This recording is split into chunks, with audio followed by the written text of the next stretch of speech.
Marine Le Pen en flagrant délit de révisionnisme historique. Total. Interrogée sur LCI par Darius Rochebin, elle est revenue au temps béni de l'Algérie française en parlant comme ça. Venir globalement dire que la colonisation était un drame pour l'Algérie, c'est pas vrai. Voilà, c'est pas vrai. L'Algérie française, ça n'a pas été un drame pour les Algériens. Alors, quelques faits historiques. La conquête de l'Algérie par l'armée, 1840-1871. Le bilan de cette conquête, c'est 1 million de morts. Des enfants, des femmes et des hommes, des paysans algériens. Ils n'ont pas d'armes, hein.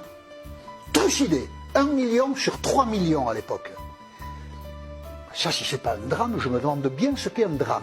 L'armée française, pendant la Première Guerre mondiale, a enrôlé de force des jeunes Algériens qu'on a envoyés mourir à Verdun. Ils n'avaient aucun droit civique, c'était des sous-français, mais pour porter l'uniforme et aller mourir à Verdun, c'est la France qui a fait ça. Pendant plus d'un siècle, 120 ans, 130 ans, la France a scolarisé 10% des enfants algériens.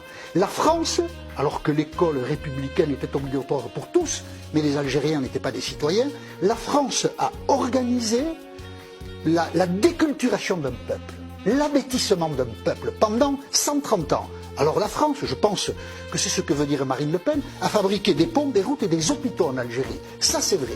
Mais aucun pont, aucune route, aucun hôpital ne peut excuser le sang versé et la violence exercée. Et il faut arrêter de dire que l'Algérie a de la chance d'être française pendant 130 ans, parce que ce que nous avons fait là-bas, c'est une boucherie que nous avons organisée. Il y a beaucoup de conneries.